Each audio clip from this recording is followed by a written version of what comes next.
Hey everybody, welcome to Tuesday. We're talking Superman. I know I'm wearing a Disney villain shirt, but all my Superman shirts are in the wash and it's too hot to put on like a jacket or a jersey or something like that. So forgive the brand clash. But I saw Superman twice over the weekend.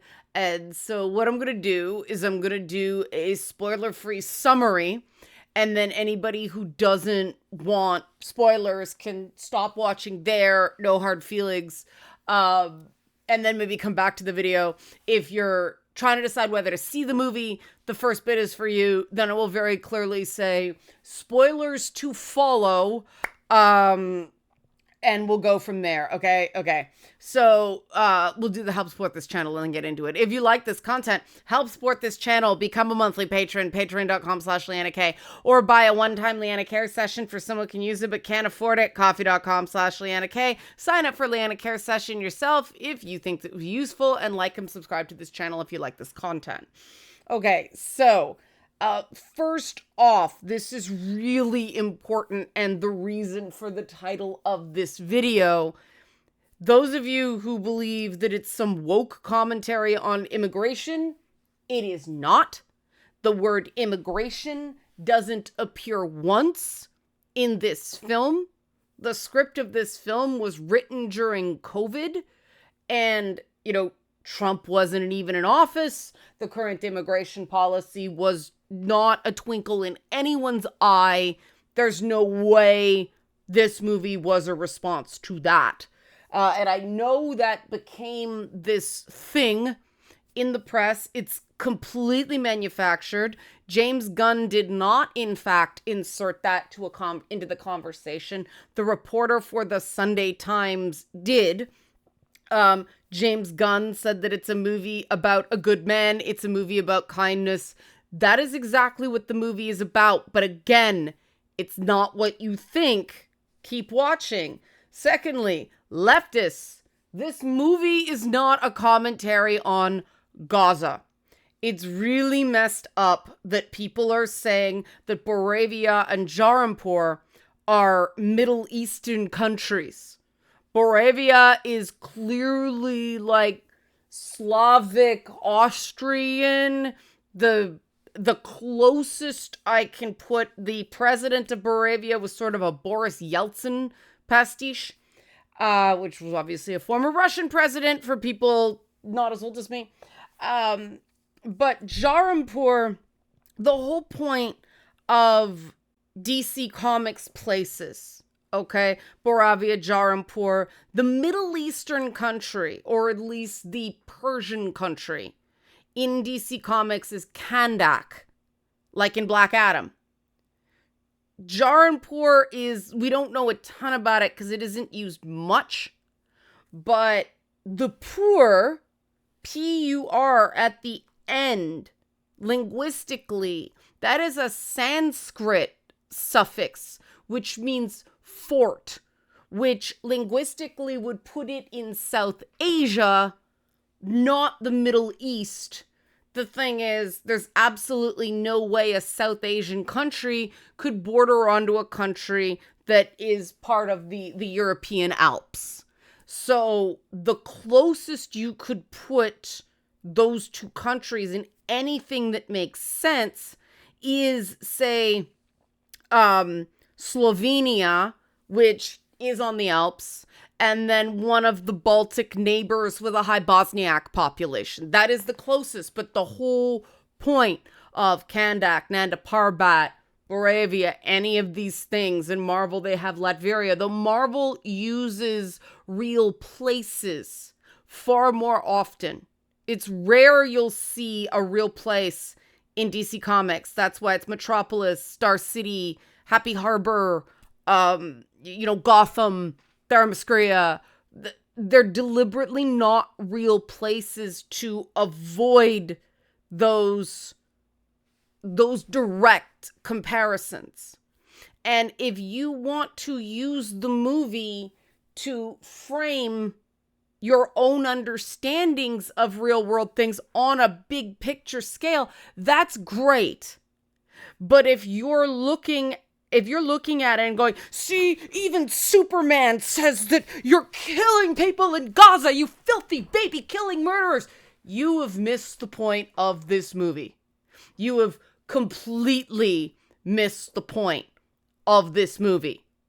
And this is not going to be a movie that the political extremes like. And that's really why I like it.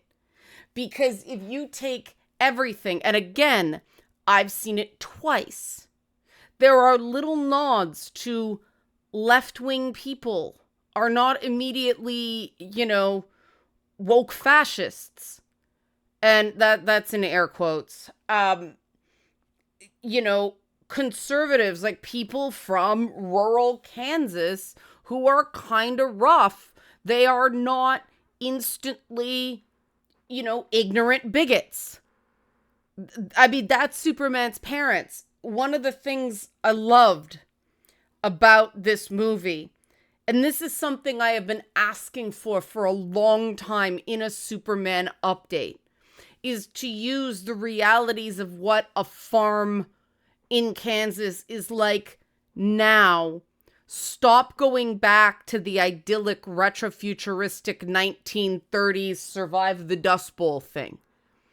It's increasingly out of touch. And while it is it is comforting because it's familiar, it's part of what has made Superman more and more and more not relevant to people.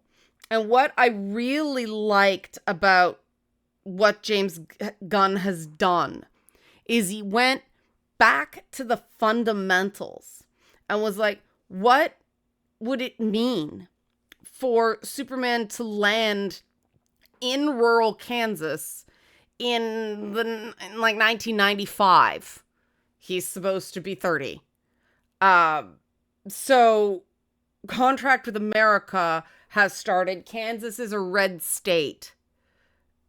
And he does it quite well, I think. Now, ironically, one of the things he's done there leads into one of my criticisms. Well, it's not a criticism. I personally don't like it. I don't think it's wrong. It just bums me out a little bit that this movie is not for children. I swore like a sailor when I was 9, like in grade 3. I guess I would have been younger than that then. I would have been 7. I swore like a sailor. So if your kids are like me, then it's fine. If you don't want your kids exposed to multiple uses of the word shit, there's a lot of it. And even Superman says it. Now, I will defend it, even though I didn't like it. But that was, I think, my biggest misgiving about the movie, is it would have been nice if, the intensity, if the swearing, if the James Gunn edginess was dialed back a little more so that, kids, slightly younger kids could see it. I do understand that he's dealing with a handoff of Batman versus Superman and Justice League where, Superman is attacking police officers. So he had to make some choices, and it was something of a no-win. And part of the achievement here is that he really had to appeal to a lot of demographics that have absolutely nothing in common, because everyone's idea of what Superman is different. To me, somebody who's read a lot of the comics, I'm like, oh, cool. That came from that, and that came from that, and that came from that. But somebody who's, main awareness of Superman was, the Superman cartoons, like Batman the Animated Series, and then they had the Superman cartoon. If that's your main exposure, then this is going to be very, very different and possibly jarring. Most of the things they did in the book do have some root in the comics. Like, there's nothing I'd say he made up whole cloth. I can't give examples here because those will be spoilers. That'll be in the back half. And I could have used another 15 minutes of film, a couple of extra character scenes. You don't need them. I just would have liked a bit more of Lois and Clark and the more... And again, this is what I wanted, not what the movie was trying to do. More of them kind of couple stuff. Not that what the movie did was bad. Quite the opposite.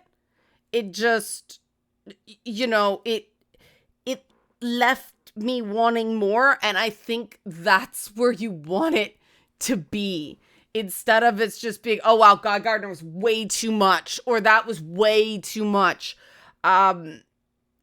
Leaving the audience wanting more is probably a good place to land in this film. So let's get into the pros again. Those are my, I can't even call them flaws. It's just what I would want in a Superman movie, just because it is sort of that little kid thing, the little kid being inspired by Superman, and little kids can't see this, so that can't happen. Maybe DC has a plan for a more kid-friendly Superman cartoon. I certainly hope that's true. Because even the new cartoon that Warner did, it was more like a teenager thing, right? We need something for kids that they can be inspired by Superman too, right?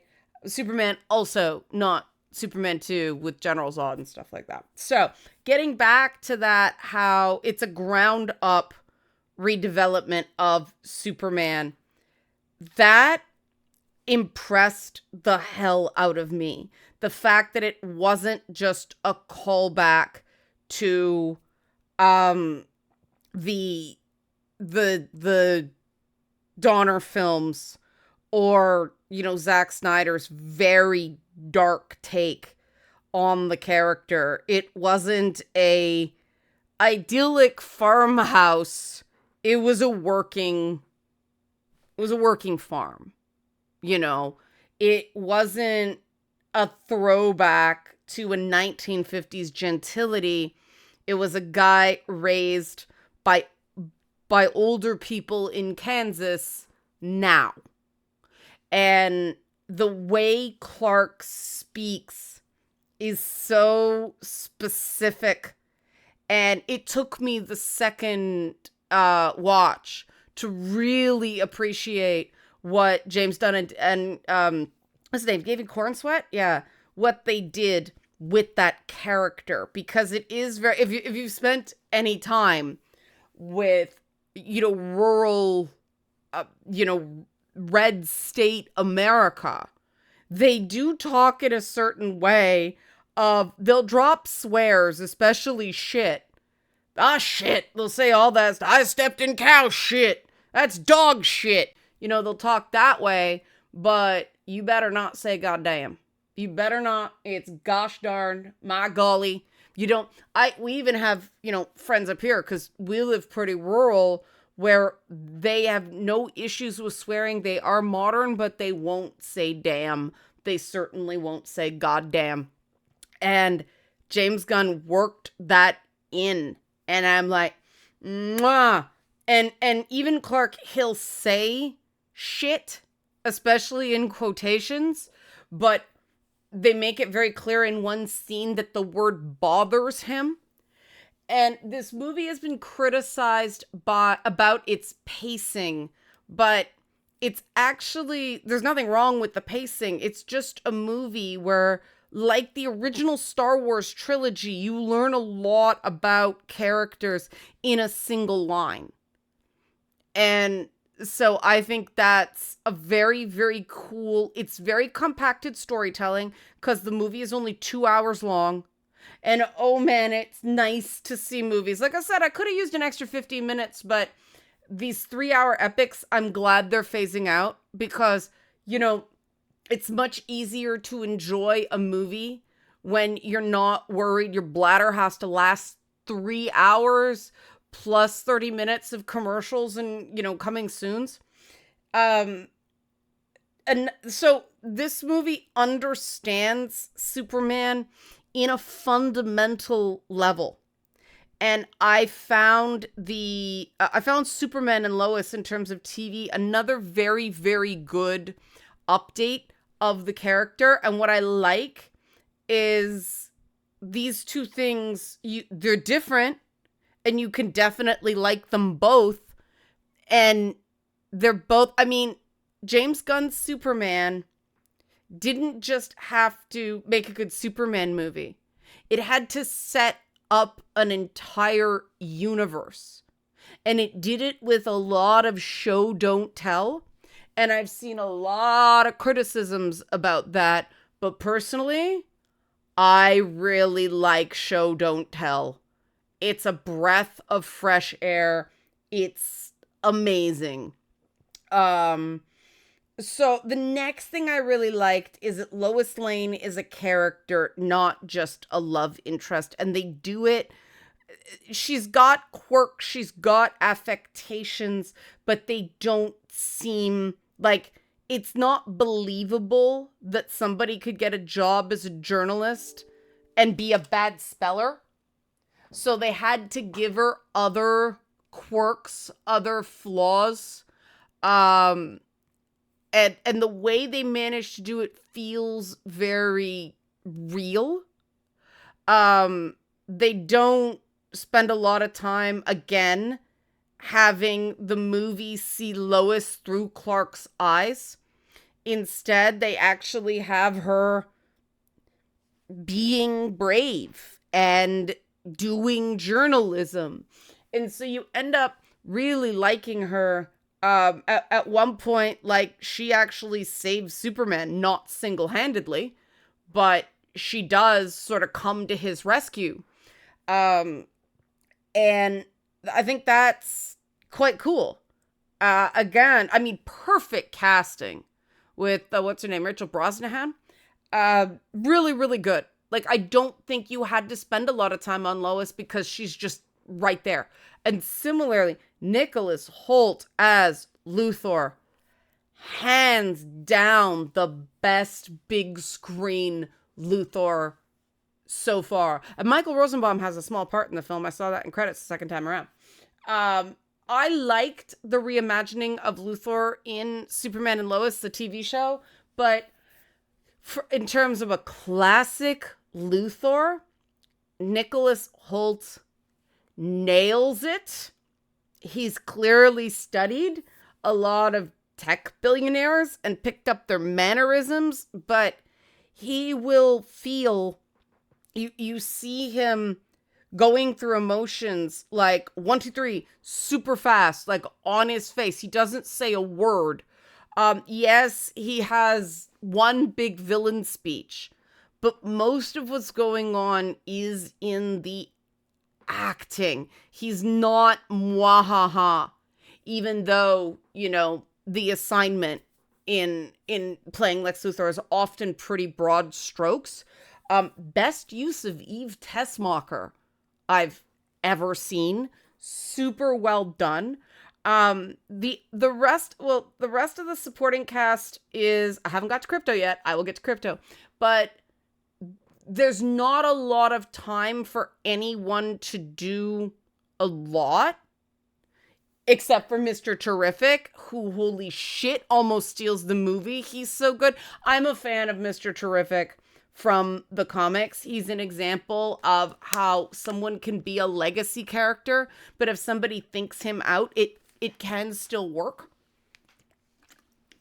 And yes, he's a race swap legacy character, but I've always liked the modern Mr. Terrific. I liked the silly, like, old school Mr. Terrific, but I very much liked what they did with him, reimagining him in the comics. And I mean, the suit is just spot on what it is in the comics, but his character, how they went slightly throwback with him, might seem a little performative. I think it might be intended to be somewhat, but it's a great juxtaposition for Superman. Similarly, Guy Gardner, just used enough. Nathan Fillion doesn't overdo it. Isabella Merced doesn't have a lot to do as Hawk Girl, but she's there, you know. I really like Hawk Girl as well as a character, so I was a little bit bummed out at first screening. Second screening, I liked it better. Again, she doesn't have a lot of screen time. Very few people do. I like the new Jimmy Olsen. He was the most challenging just because he's that guy where super hot girl is really obsessed with him for seemingly no reason, and he's a dick to her kind of character. But I mean, guys like that exist, and it is a plot point, so you know, it is what it is. The Daily Planet staff aren't used much. I really like what they did with them. The fact that even bit players are not like somebody who could just be guy at the Daily Planet. No, it's Ron Troop, right? It's Cat Grant. So that was really, really neat. I don't think they were intended to be big characters, but there really is an opportunity there for a Daily Planet show. They could just have like Lois and Clark out in the field on a big story and just at the newsroom showing the challenges of reporting a show in the modern era. God, people take those misspeaks like they're anything but just a misspeak. Like, get over yourself. The themes are universal in a way that was really impressive. It's not about progressive or conservative. They show both sides. They show that Superman has something of a... They make it very clear that his code is do not kill unless it is absolutely necessary, not just don't kill at all, which I thought was really interesting. He just tries to find the best way. And sometimes it's like you can see how he's a bit ridiculous about it. But that's why the construction of the character is so important. And you're not supposed to believe that Superman is right in every decision he makes. In fact, the movie tells you you're not supposed to think that. You're supposed to say he's a good man, not a perfect man. And they show that he has feelings that can get hurt. And it shows that even Superman is not immune to the god-awful horrors of social media and the internet and the mainstream news and so on and so forth. The reactionary element of our times is as much Superman's antagonist in this movie as Lex Luthor. And before you roll your eyes, does anybody really like that element of the internet? No, it's fair game, right? Now, Crypto. Oh my God. I knew this dog was going to remind me of my old dog Loki, but I just got the sense that James Gunn just went into a motion capture studio and him and his fiance, took hours and hours and hours just mocapping their dog. Because it's not just the movements, it's the facial expressions. They feel real. It's not a dog, sitting there looking off camera at its trainer. Everything feels very real. Even though it's a CGI dog, you don't, that doesn't occur to you while you're watching it. When I was seeing the live action Lilo and Stitch, there were moments where I was like, wow, that's really cool. That's CGI, right? Crypto feels like a dog, and not a terribly well-behaved dog. I'm partial because the way we got our dog Loki was exactly the way that Superman gets Crypto in the film. Like, it's uncanny how spot on it is. And that kind of Crypto's origin is probably going to be one of the more contested elements of the DCU going forward. But let me summarize the spoiler-free part of this. I'm sure some people are going to say naming characters were spoilers, but it was in the marketing, so chill. It's a very enjoyable movie. There are parts of it that are going to challenge you. They do a Superman saves a baby riff that is peak James Gunn. It's just, if you have to put a cliche in because it's so central to sort of the DNA of a character, make it weird enough that it's a new idea. And the only issue with it is that sequence of the film is one of the parts that may be too intense for kids. There is a scene of gun violence. People do die in this movie.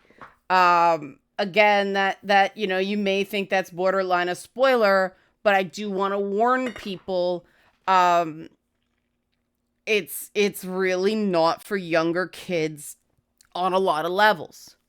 That being said, it is a really good movie. On the whole, I am a huge fan of, I kept saying it's a 79 Donner film, but it actually came out in December of 1978. I am a huge fan of that and what Christopher Reeve did in that movie. But I don't like Gene Hackman as Luthor, right? I don't like the whole Luthor deal in that. I can't say the same in this film. It's just thought out. And do I like every choice? No. Can I defend every choice? Yes. Every character is there consciously and has a purpose, and there's even a brief shout out to cat people, which is deliberately easy to miss. I saw it on the second time, so it is an excellent film. Is it perfect? No film is, but it's not just a great start. It's a great movie. Like, with all the plates James Gunn had to spin, this is pretty excellent. So that's the no spoiler part of this. No spoilers. Now there will be spoilers. Let's talk about various things. How fucking cool was Metamorpho? Okay, what an excellent use of Metamorpho and Joey, right? Like, so good. The thing that I found the most, it was well timed for me, the commentary on social media, because y'all know I just came off getting my fucking ass reamed out by the Stop Killing Games types, just going into it. And I went into this movie depressed and beaten up, and I wasn't hurt because I thought what they were saying was true. What hurt my soul was what low blows they stoop to. Going after my alleged barren womb and me being unhinged and, oh, you're surrounded by toys. Like, sirs, you're fighting to the death about video games. You know? That was probably too highbrow reference with that. Like, dude, you're fighting about games and you're getting on me about my toys. There's a reason the toys are here. They wrote our assholes. It's just unfortunate to be reminded of how many assholes there are out there. And what I really liked is that it did bother Clark Kent. It bothered them that they called him a super shit. It bothered him that they said he had a harem. I mean, that's just offending. That's not him at all. And the fact that it wasn't a doctored video, the back half of the thing from his parents, it was just something he didn't know about. The internet does not give people the benefit of the doubt regarding having imperfect or incomplete knowledge. For some odd reason, the internet sets this bar that you are absolutely omnipotent and know everything. Not, hey, maybe he hadn't seen that part of the message. You know, maybe that's not his driver.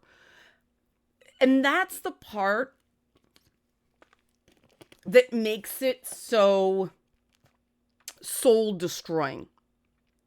And the most affirming part of that whole thing is, one, you know, any tactic that you say is okay, that you use yourself, you have to be prepared to have used against you. And that's ultimately what, I mean, I don't think anybody suspects that Luthor is gone forever. He's going to beat the charges because Lex always does.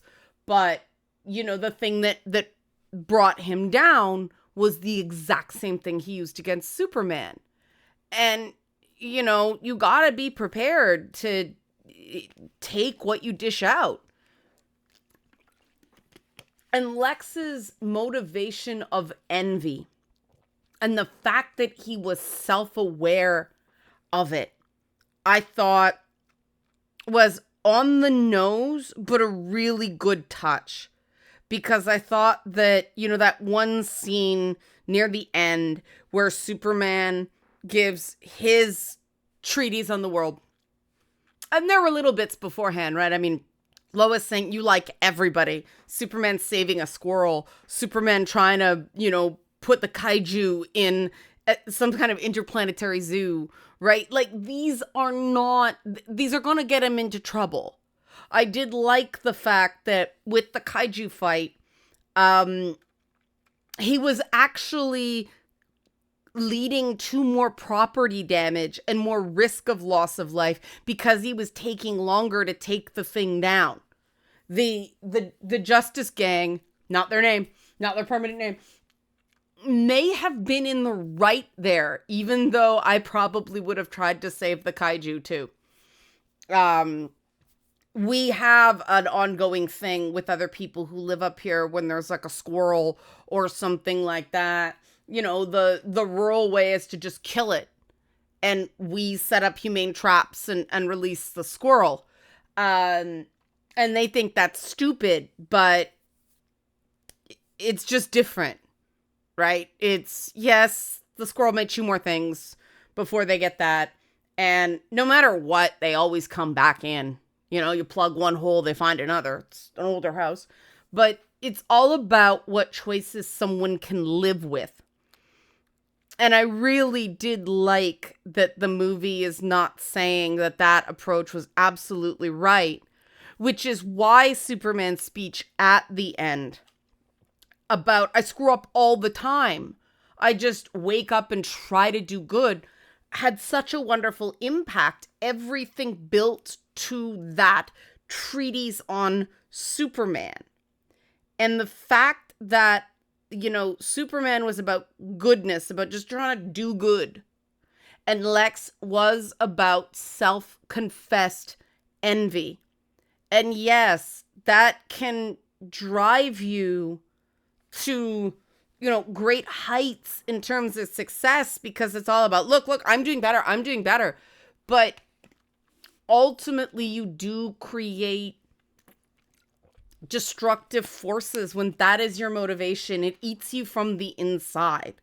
And I mean, Lex doing that whole speech and then Krypto just freaking beasting him. I mean, it's Hulk and Loki times 7. It's like getting mauled by a hippo and an alligator at the exact same. And because my old dog Loki, he used to do the shaky. It's an instinct in certain breeds. It as stupid as it was, it actually looked kind of realistic. And the fact that, it just comes zipping around, I did good. Like, it's instinct, right? It wasn't, I mean, yeah, the guy tortured him with not real squirrels and probes in his head. It was fair, but the whole motivation of Clark taking in that dog, it's so stupid, but I did it myself. My husband and I did it myself. Our dog Loki looked a lot like Krypto. Little smaller, but he was a rehome from somebody who was an irresponsible partier. It was unreal how much Supergirl, more on her in a bit, was like the person we got that dog from, with the same behavioral problems and that no boundaries line. Like, I left this out in the spoiler for review, but how good was Alan Tudyk is for? The man can do no wrong.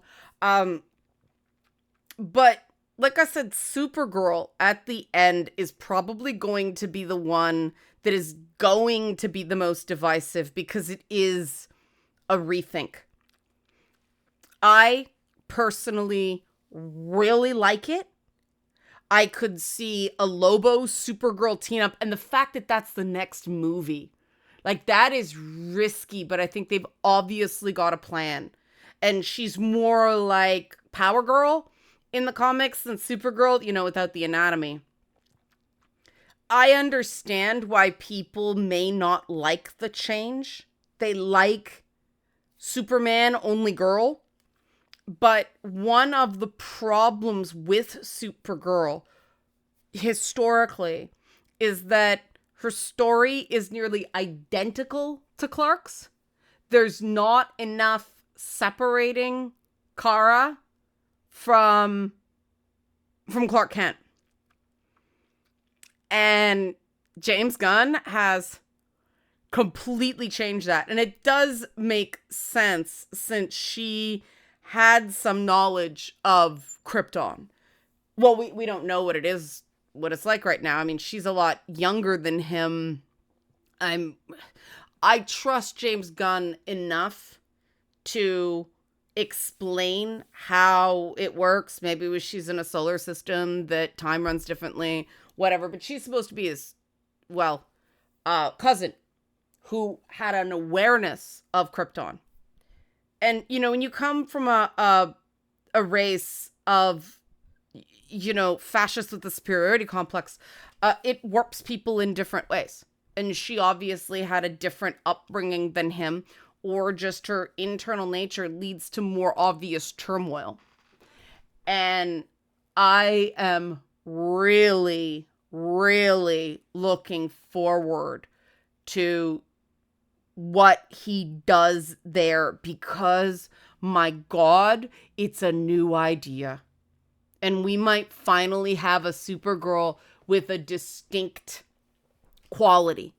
You guys may have heard the Three Women Talking, where I talked about our least favorite superheroes. And I had to admit that, female superheroes, and Supergirl was the one I took just because she has no distinct character.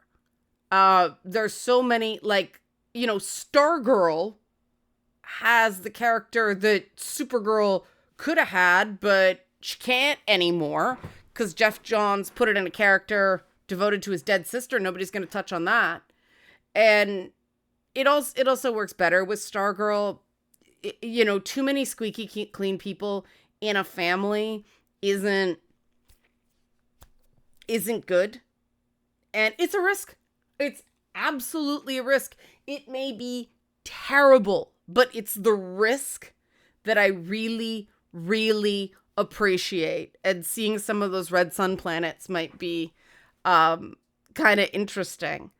But yeah, it's a really good start to it. I mean, I could talk for another 20 minutes about it. I don't want this video to be that long.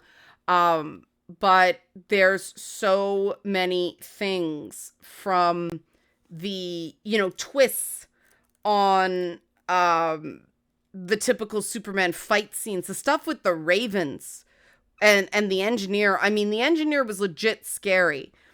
As people pointed out to me, a little weak on motivations. That didn't really bother me.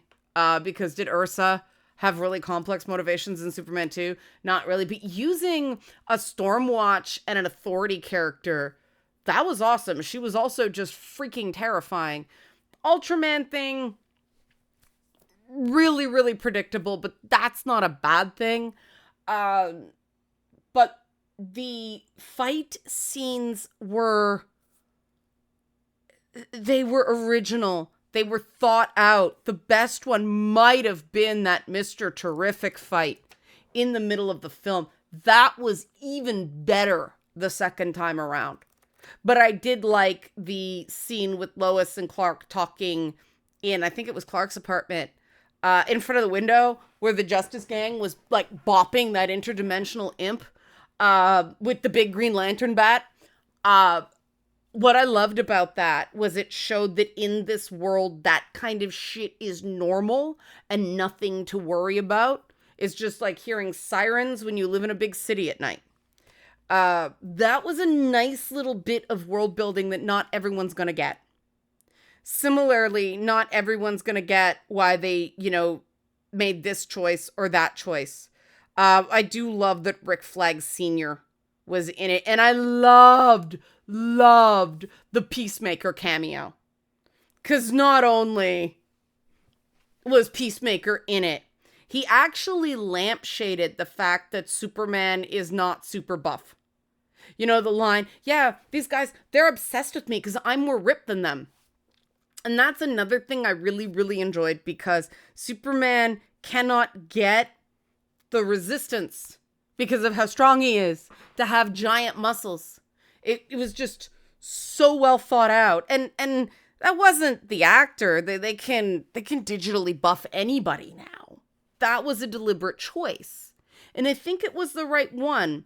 And what I do like about this movie is even when I don't personally like the choices, like the swears, like some of the violence, like I admit the middle fingers at the end, one I thought would have been funny as a blink and you miss it thing, but it was 5 or 6. And that's one of those James Gunn excesses. I really think they should have gone like, tone it down, dude. 1 was funny. 6 was, dude, kids. That super, dude. And he does as a dog.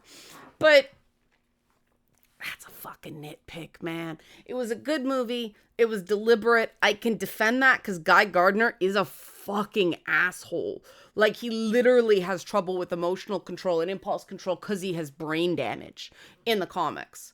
So it's in character. Even the choices I didn't like, I could defend. And that is the mark of a great film. Okay, if you like this content, help support this channel. Become a monthly patron, patreon.com/LeannaK, or buy a one-time Leanna Care session for someone who can use it but can't afford it, coffee.com/LeannaK. Like and subscribe if you like this content, and if you want to sign up for a Leanna Care session yourself, the link is in the description box below. Thanks for watching, and if you're watching this long, you've seen Superman, but if you haven't, go see Superman, and if you have, I saw it twice. So you're allowed to see it in theaters twice. Take care. Fantastic Four in 2 weeks. I'm stoked.